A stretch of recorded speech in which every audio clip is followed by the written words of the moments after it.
Hello students, जैसे कि आप सभी का एक डाउट था कि एनसीईआरटी का क्वेश्चन नंबर 6 जो एक्सरसाइज 4.2 में है, ये एक इम्पॉर्टेंट क्वेश्चन है और ये एक प्रॉपर्टी भी है जो आप लोगों को एंट्रेंस में काम आएगी।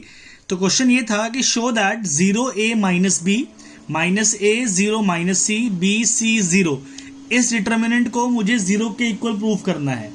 तो देखिए बहुत आसान क्वेश्चन है, लेकिन एक थोड़ा सा अनयूजुअल क्वेश्चन है, इसलिए आप लोगों को थोड़ी दिक्कत आई होगी। तो देखिए इस क्वेश्चन को करना कैसे है। मैं इस क्वेश्चन को डेल्टा के इक्वल सपोज कर लेता हूं। तो डेल्टा इज इक्वल टू, ये सिंपल मैं पूरा मैट्रिक्स लिख देता हूं, determinant 0 minus A B A 0 C minus B minus C 0। तो ये जो मेरा एक डिटर्मिनेंट है, इसको मैंने डेल्टा के इक्वल सपोज कर लिया है। अब देखिए एक प्रॉपर्टी होती है, अगर आप लोगों को याद हो, कि the value of determinants remains unchanged if rows and columns are interchange. कहने का ये मतलब है कि एक प्रॉपर्टी ये होती है कि अगर मेरे पास दो मैट्रिक्स है, अगर मैं इसको ट्रांसपोज कर दूं तो वैल्यू सेम रहती है।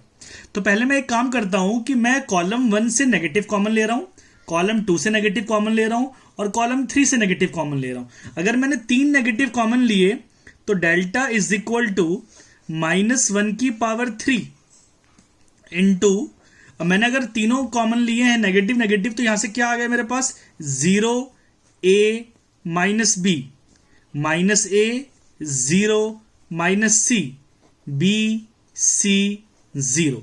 कहने का मतलब क्या है कि मैंने तीनों कॉलम से, या फिर आप तीनों रो बोल लीजिए, एक ही बात है कि मैंने नेगेटिव कॉमन ले लिया।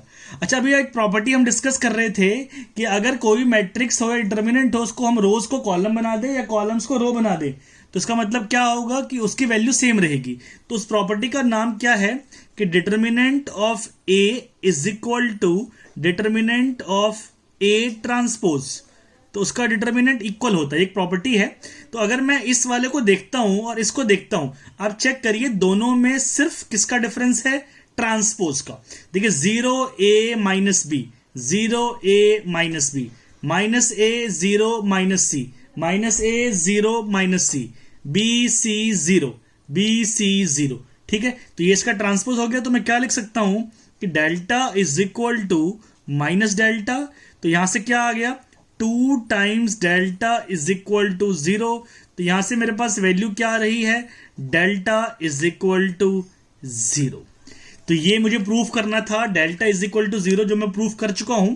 लेकिन इससे एक प्रॉपर्टी भी बनती है जो आप लोगों को याद रखनी है, कि अगर कोई भी एक स्क्यू सिमेट्रिक मैट्रिक्स है और जो उसका ऑर्डर ऑड है, जैसे कि बात करते हैं 1 या 3, तो उसकी वैल्यू हमेशा 0 होगी। ध्यान रखिएगा, अगर skew symmetric matrix of order odd order, उसका वैल्यू, उस डिटरमिनेंट की वैल्यू हमेशा 0 होती है। ये आप लोगों को याद रखना है। ये एक इंपॉर्टेंट क्वेश्चन है, ये अच्छा क्वेश्चन है सीबीएसई के लिए, ये आप लोगों को अच्छे तरीके से करना है।